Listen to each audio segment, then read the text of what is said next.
hay algo muy importante para tomar en consideración y es básicamente el momento y la cantidad de ingredientes que añadimos.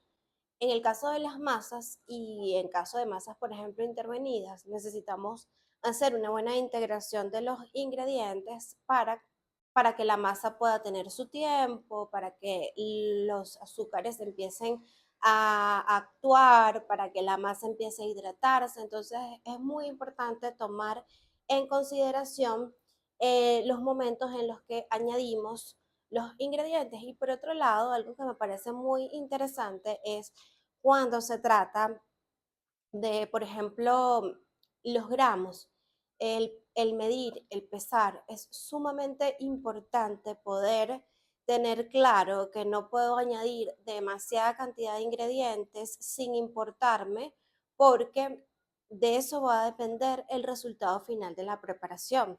¿Por qué digo esto? Porque, por ejemplo, si yo estoy pesando los huevos, a lo mejor 1 o 2 gramos no importa, pero más de eso sí. ¿Por qué? Porque, bueno, los huevos tienen una composición, al igual que la margarina, al igual que la mantequilla, al igual que la levadura. Hay una composición y una función que tiene ese ingrediente dentro de la preparación. Por ejemplo, en el caso de los huevos, la yema aporta grasa, la clara aporta estructura. Si yo añado más cantidad de huevo a esa receta, a la receta ya formulada, pues sencillamente lo que voy a tener es un producto, un pan más duro. ¿Por qué? Porque he añadido un poco más de ese ingrediente que aporta un poco de estructura a la preparación. Si, por ejemplo, en el caso de la mantequilla añado demasiada, pues voy a tener una masa que va a estar un poco más difícil de manipular y al mismo tiempo el resultado va a ser diferente. Si, por ejemplo, añado en el caso de la miel, en algunas preparaciones hay miel. Si voy a agregar si la receta dice 5 gramos de miel y yo agrego 10, la miel va a aportar unas características. La miel generalmente lo que aporta también es elasticidad, va a aportar unas características a esa preparación que a lo mejor yo en ese momento no quiero, o que sí, dependiendo. Entonces, conocer el ingrediente va a permitir que nosotros podamos variar las recetas, por un lado, pero por el otro lado, tener la conciencia de que ya fue una preparación formulada y que la cantidad va a ser importante que la pesemos y la podamos medir para obtener un resultado óptimo. Si, por ejemplo, nos pasamos 1 gramo o 2 gramos, a lo mejor no importa, pero más que eso, no se los recomiendo. Así que, bueno, tener y entender un poco más del ingrediente va a ser importante en el momento de las preparaciones. Para esta receta, que es el biscuit de papa, que es una masa intervenida, vamos a utilizar harina, mantequilla, aceite. Vamos a agregarle, en este caso, un poco de aceite, que es una grasa líquida, azúcar, levadura, sal y huevos y por supuesto agua, pero además vamos a incorporarle, que les voy a mostrar en el siguiente segmento, un puré. Ese puré puede ser de papa, puede ser de batata o boniato, puede ser un puré de yuca, puede ser un puré de verdura, de cualquier verdura o tubérculo que podamos tener a nuestro alcance. Y es un tipo de pan muy interesante porque nos permite, bueno, incorporar verduras y tubérculos a nuestra dieta. Y además los panes, este biscuit de papa es un pan muy suave, muy ligero, muy sabroso, que puede servir también para niños, para jóvenes, para hacer hamburguesas, porque si lo boleamos de una forma diferente puede funcionar también para hacer hamburguesas. Entonces es un pan intervenido que podemos intervenir con cualquier otro tipo de verdura o de tubérculo que nos guste. Incluso podemos incorporar un puré de zanahoria si queremos. Podemos hacer un puré de apio si queremos. Entonces, de cualquier verdura o tubérculo podemos hacer la intervención. Así que acompáñame a hacer la receta. Bueno, por acá tengo mis papas. Yo no uso pizza puré. Vamos a hacerlo así con un tenedor, pero yo en este caso voy a hacer un puré que no quede tan Bueno, para esto lo voy a dividir en dos porque la preparación tiene menor cantidad. Voy a hacer un puré que quede liso, pero que no tenga demasiada sal ni demasiados elementos, ¿sí? Entonces voy a empezar haciendo mi puré de esta manera. Yo generalmente los purés los hago con mantequilla. En este caso voy a añadir un poco de margarina al ojo por ciento, no demasiado, pero sí un toque, y un poco de sal.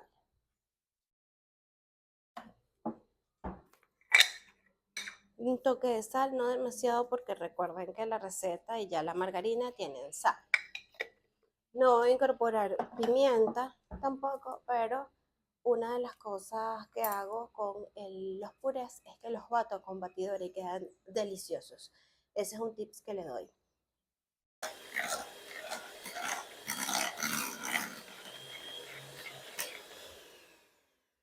No lo voy a dejar tan liso, aunque está bastante liso gracias a la batidora.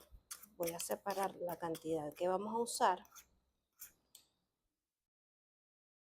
En este caso van a ser 100 gramos según la receta que tenemos en el recetario. Y yo voy a hacer un poco menos de cantidad por razones de presencia en casa y todo eso, que no tengo demasiado pan acá. Ok, este lo vamos a reservar para los almuerzos y esta es la cantidad de puré que vamos a usar. Bien, una vez hecho esto, vamos a empezar con la incorporación de los ingredientes. Para mí la forma siempre más fácil va a ser, como bien les dije inicialmente, trabajar en función de agregar los ingredientes secos y los líquidos, ¿sí? Aquí vamos con la levadura, el azúcar,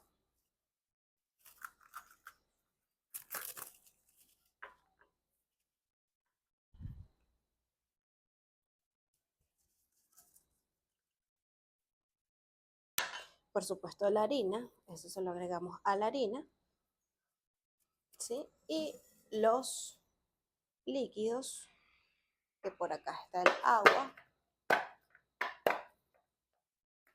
Al agua le voy a añadir huevo,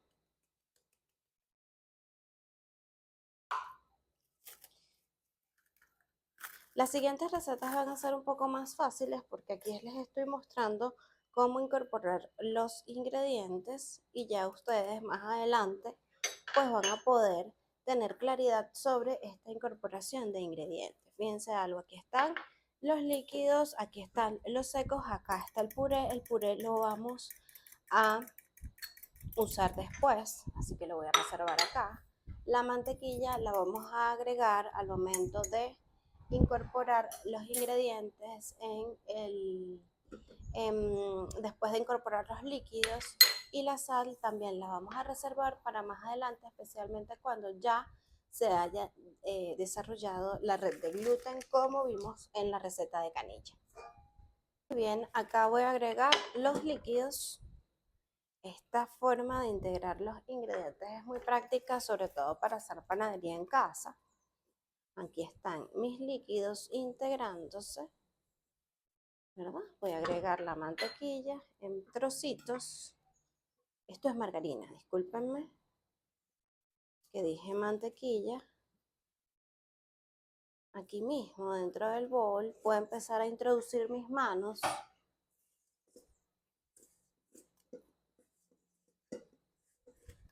¿Sí? Para darle forma a esto.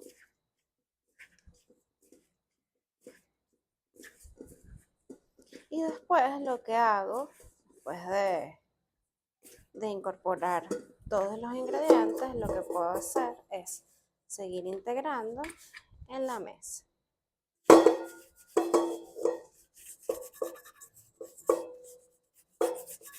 importante despegar todo porque todo lo que queda ahí pegado es parte de la receta.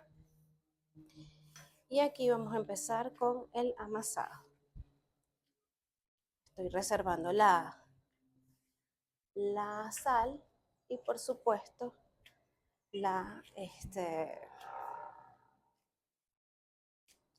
el puré para más adelante. Entonces vamos a amasar unos minutos acá. Cuando ya no se nos pegue de las manos, que se haya desarrollado la red de gluten, agregamos la sal y por supuesto el puré, que va a ser a modo de integración. Esta masa es un poco diferente a la masa de la canilla, por supuesto, porque es una masa más suave, con más porcentaje de grasa, un poco más de porcentaje de grasa y por supuesto más porcentaje de elementos en el caso, por ejemplo, del puré de papa o el puré de lo que vayamos a añadir. Se integra muchísimo más rápido, es mucho más suavecita. Y aquí estoy haciendo un amasado en mariposa por la cantidad que es poquita, ¿sí? También puedo hacer mi amasado en doblez, ¿sí? Y aquí voy a amasar unos 10 minuticos más para que se integre todo y para que se empiece a desarrollar la red de gluten.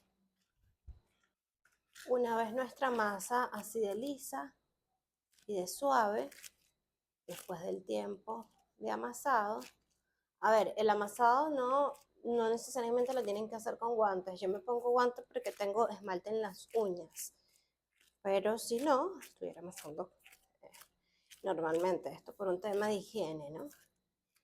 Esta es la textura de la masa. Ahora, ¿qué vamos a hacer? Vamos a incorporar la sal, como anteriormente se había hecho, y al final vamos a agregar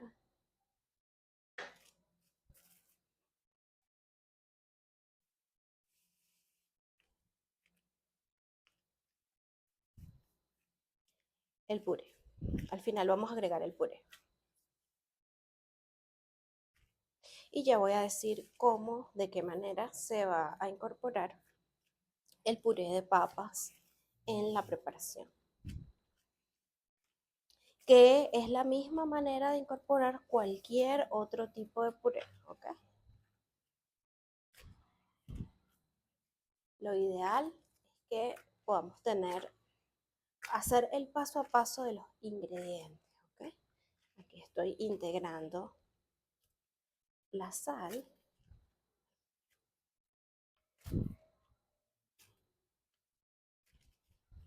Recuerden que esto también lo pueden hacer en la amasadora con el utensilio que le decimos rabo de cochino, que es el utensilio para amasar en la batidora, en las batidoras, en los ayudantes de cocina grandes. ¿Okay? Entonces, ya tenemos integrada la sal y ahora ¿qué vamos a hacer? Vamos a integrar el puré. Vamos a hacer un cuadrito, también lo pueden hacer con un rodillo, extenderlo con un rodillo, yo lo voy a hacer de forma manual. Hacemos un cuadrito y este cuadrito vamos a agregarle el puré, así, como colocar otro cuadro encima. ¿Okay? Luego lo que hago es doblar como un sobre, si estuviese doblando un sobre, y pareciera que la masa, cuando yo empiezo a amasar, se rompe, como si se hubiese dañado, tal vez. Pero no pasa. Ella se va a seguir integrando en la medida que nosotros vayamos dándole manipulación. ¿Ok? Entonces, lo ideal no es romper demasiado, sino más bien integrar. Vamos recogiendo con el taroco. Miren que este utensilio es realmente útil para recoger, para no desperdiciar masa, para cortar, o sea, es como el utensilio ideal en panadería, así que yo les recomiendo verdaderamente que pues se lo compren, que lo tengan a disposición. La masa se empieza a poner un poco pegajosa. Yo no sé si recuerdan en el amasado inicial del pan canilla, en el que les hablaba del amasado francés. Y aquí voy a empezar a hacer un amasado francés, que es introduciendo las manos por debajo de la masa, doy la vuelta a la masa, la golpeo, extiendo hacia mi cuerpo, doblo. Al doblar, puedo poner mis manos encima y hago el mismo procedimiento. Lo ideal es golpear la masa y darle doblez para que ella empiece a integrarse. No todas las masas son iguales. La verdad es que cada masa tiene su esencia, cada masa, y además las harinas también pueden ser un poco diferentes. Y lo que ocurre con todo esto es que seguimos desarrollando gluten, pero al mismo tiempo estamos integrando. Recojo todo lo que tengo alrededor para que no se reseque y pueda seguir siendo parte del pastón, y sigo amasando.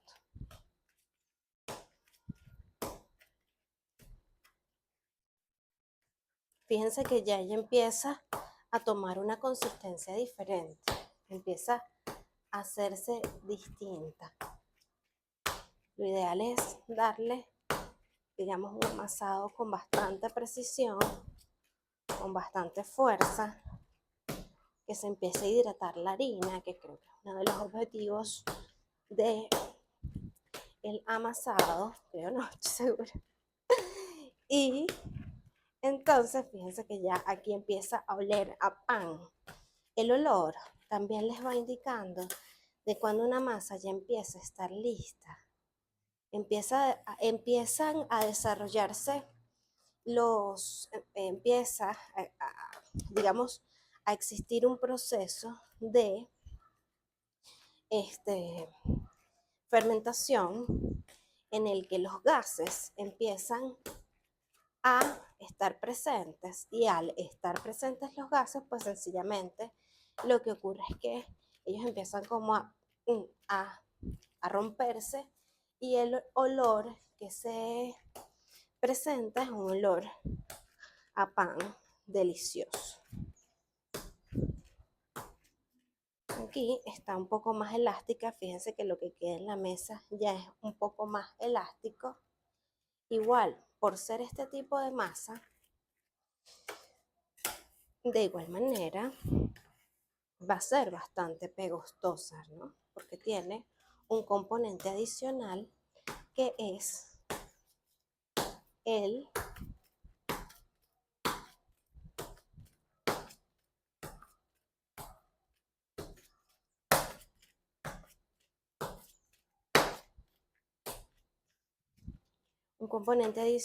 que es el puré de papa.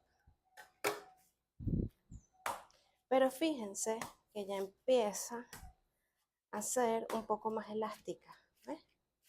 Ya no se pega tanto, se pega, se va a pegar, pero ya no tanto, ¿verdad? De las manos.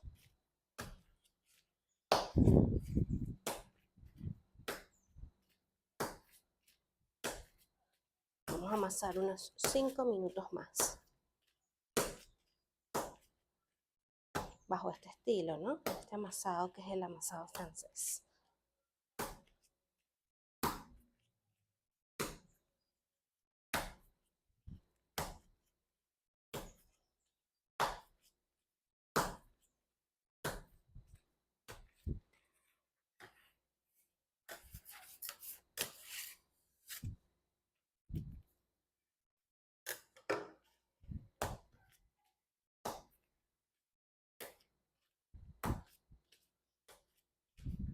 Podemos ver que ya no se pega tanto, la masa está un poco más elástica.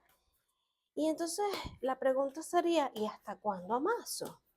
Pues amasamos hasta que sintamos que la masa Miren, fíjense que ya no se pega como se pegaba antes, ¿ves? Aunque, como les digo, siempre va a ser muy pegostosa, pero ya no se pega como lo hacía antes. Si yo le doy más amasado, esto por supuesto va a cambiar. Ella empieza a ser elástica, pero no pegostosa, ¿sí?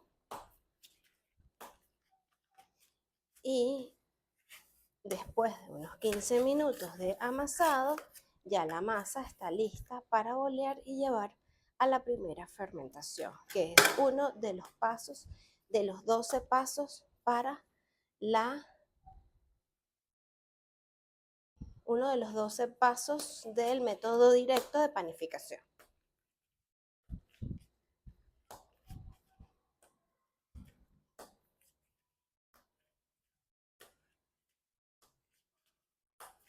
¿Okay? Ella empieza a verse un poco más lisa, mucho más bonita, y yo diría que en este momento es momento de paralizar el amasado, porque fíjense que además se le empiezan a hacer burbujitas. Esas burbujitas son burbujitas de la fermentación, que empieza ya a estar bien presente. Este es un pan libre de lácteos si lo hacemos con margarina. Si lo hacemos con mantequilla, pues va a tener lácteos. Pero si queremos hacer un pan libre de lácteos, pues este es un pan libre de lácteos. Hacemos un boleado redondo de igual forma. Perdón. Si queremos bolear, como les dije, no es necesario incorporar demasiada harina.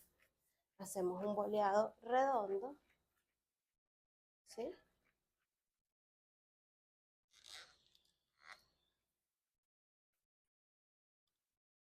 Y esto lo vamos a llevar con un poco de margarina, porque estoy usando margarina en este caso y no harina, porque estamos trabajando un pan que está semi enriquecido, por llamarlo de alguna manera, que no es una masa básica que solamente tiene que solamente tiene harina, levadura y porcentaje bajo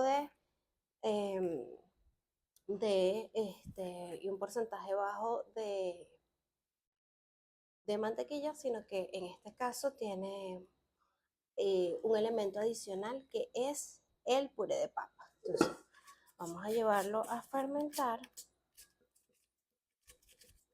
Igual lo tapamos con la bolsita y lo dejamos fermentar según diga la receta.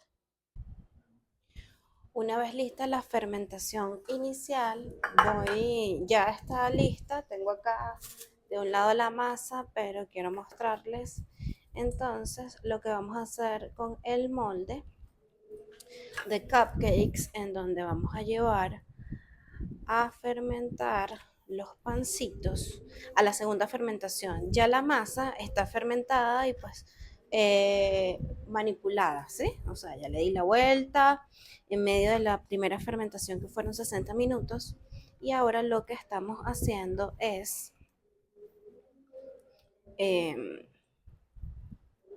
engrasando los moldes. Los voy a engrasar, no les voy a colocar harina, solamente grasa, y una vez engrasados van a estar listos para agregar los pancitos.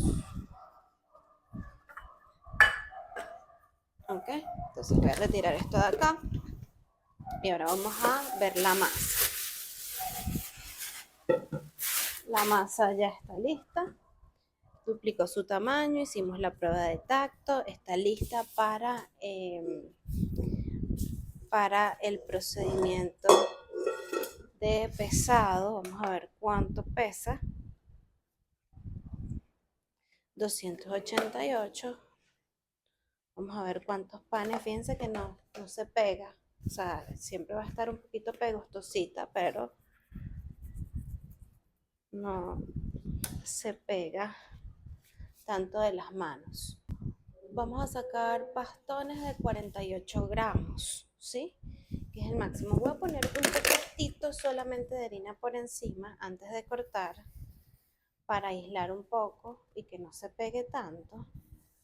Esta característica de esta masa es así, bastante pegostosa, y lo siguiente que voy a hacer es con un pañito, lo que vamos a hacer es ir tapando la masa. Entonces voy a ir pasando con la masa para que no se reseque. Pesamos, 36, 42 y así sucesivamente con todos los pancitos, los pastones. Este tiene un pesado de 52, 48. Este va a ser el peso aproximado. Los voy a ir colocando al lado. Hago un preboleado, una semiforma, y los voy a ir tapando. Y entonces así sucesivamente, mientras les voy contando 44, que es importante tapar la masa para que no se reseque. ¿Ok? Ahí vamos, 47, 49, un gramito más, un gramito menos, hacemos un preboleado.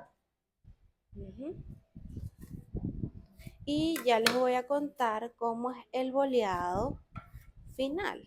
36, 44, aquí vamos con 47, más o menos así. Tratamos de ser exactos y la razón es para que nos puedan salir todos los pastones. Aquí hay que colocar los pastones en orden, porque cada uno tiene memoria y tiempo.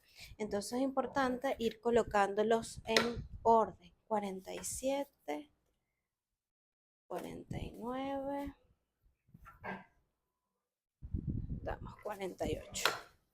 Yo hago un primer boleado, un preboleado, coloco la masita en orden y aquí vamos con los que nos quedan.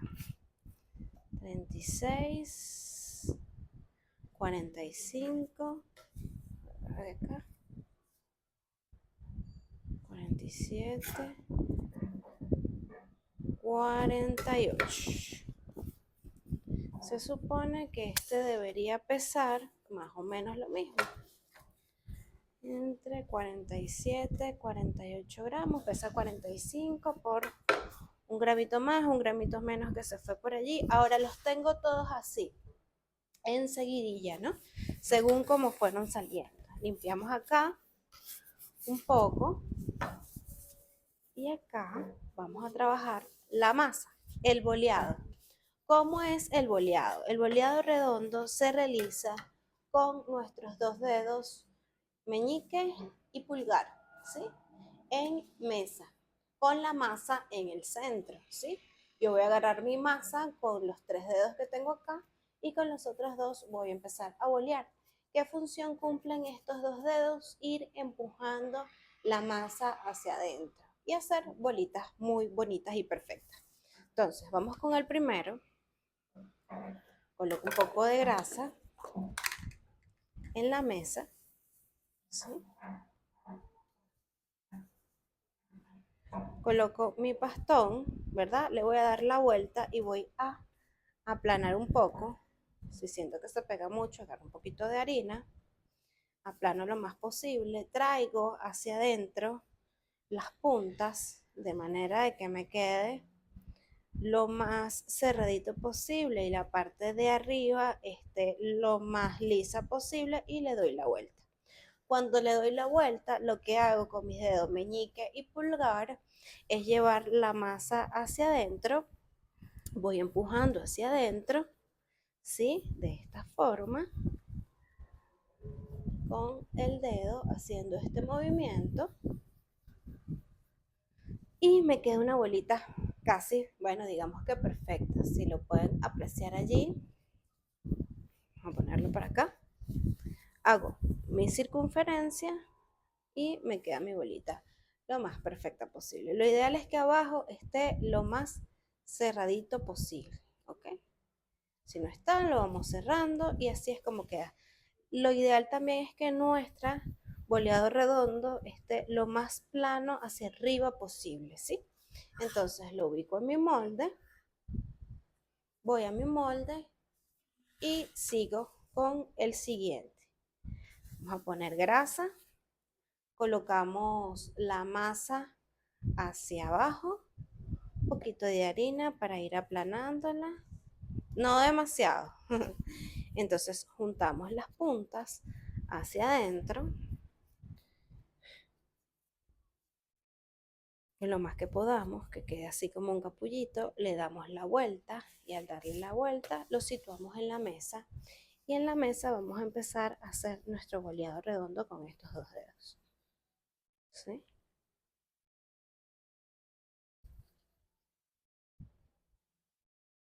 Agregamos en el molde. Uy, me dio la vuelta completa. Lo ideal es que ellos crezcan un poco hacia arriba, ¿sí? El molde, listo. Seguimos con el siguiente. Grasa en mesa. Vamos a limpiar acá un poco. Grasa en la mesa. Le damos la vuelta. Un poquito de harina para aislar. Vamos hacia adentro.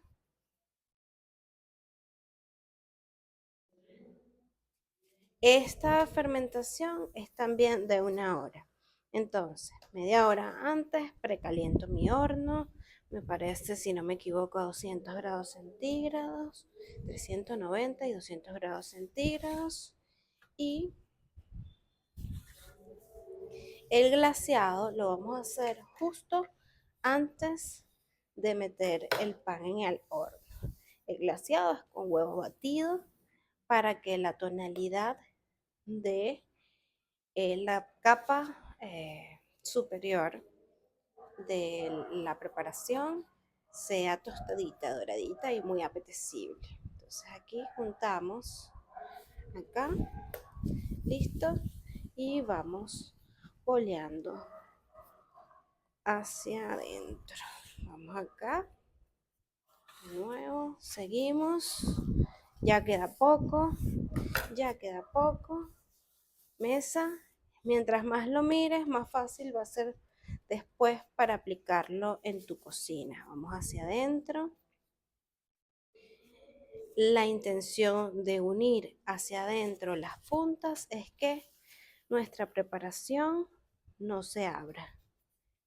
¿Sí? O sea, esa es la intención de un buen boleado, que la masa no se abra. Esta masa es bastante ligera, nos podemos comer muchos biscuits, o sea, realmente son muy ligeros, muy sabrosos. Vamos hacia adentro, de nuevo, volteamos, bajamos y boleamos. Okay. Listo. Esto lo vamos a tapar y lo vamos a llevar a la segunda fermentación por 1 hora. Okay. Lo voy a poner en la bolsa porque si suben, para que no les dé peso el pañito y no se baje. Entonces lo voy a meter en la bolsa media hora antes de del horneado. Prendemos el horno. Y justo antes de los panes entrar al horno, los glaseamos. Pasado el tiempo de fermentación, de la fermentación final, acá tenemos los pancitos que ya duplicaron su tamaño. Podemos ver acá que es una masa bastante también flexible. Y lo que vamos a hacer, ya el horno está precalentado y lo que vamos a hacer en este momento es huevo batido y glaseamos. Con mucho cuidado en vista de que los pancitos son bastante sensibles. Es una masa muy ligera también, es una masa muy sabrosa y al mismo tiempo bastante ligera. Requiere que el horno esté prendido a 200 grados centígrados, precalentado a esa temperatura. y de igual forma lo llevamos a horno por 25 minutos, como dice la receta, a esos 200 grados centígrados, pero por lo menos unos minutos antes comprobamos con el termómetro que esté a los 94 grados centígrados la temperatura interna del pan, del pastón, para poder sacarlos del horno. Podemos glasear en este momento también con ajonjolí si lo deseamos, pero el biscuit no lleva nada de eso. Entonces lo llevamos así con huevo batido al horno hasta que pase el tiempo y la temperatura interna llegue a los 94 grados centígrados. Bueno, y aquí ya tenemos listos y resumados. Recuerden que el reposo del pan es muy importante. Fíjense la corteza, cómo queda, un poco arrugadita. Eso es por la cantidad de grasa que tiene. Muy doraditos, muy ricos. Ahorita me gustaría cortar uno de los pancitos para que puedan ver la textura. Yo lo saqué a los 25 minutos del horno y ya se habían dorado por arriba. Entonces, el tiempo que indica la receta, pues es muy valioso tenerlo en cuenta. Aquí voy a cortar uno de los pancitos. Vamos a ver este que no quedó tan, que se me aplastó cuando estaba sacándolo de la bandeja. Lo voy a cortar a la mitad para que ustedes puedan observar la miga de este pan. Fíjense que es un pan bastante ligero. La miga es muy suave, es muy suavecita. A ver, ahí lo pueden observar. Muy bonita, realmente hermosa. Y vamos a cortar otro que está por acá. Miren la forma, quedan muy bonitos. Quedan muy al estilo, bueno, al estilo banquete, ¿sí? Entonces vamos a cortar esto a la mitad también para que puedan observar la miga de este que sí estaba bien parejo. Y miren, unos alvéolos muy bonitos, no se abrieron por debajo. Queda bastante ligero, un pan muy liviano, cuando lo pesas, pues es un pan bastante liviano y está muy interesante para también rellenar, porque podemos hacer hasta unas mini hamburguesas con esto. Así que este es el biscuit de papa. Espero lo disfruten.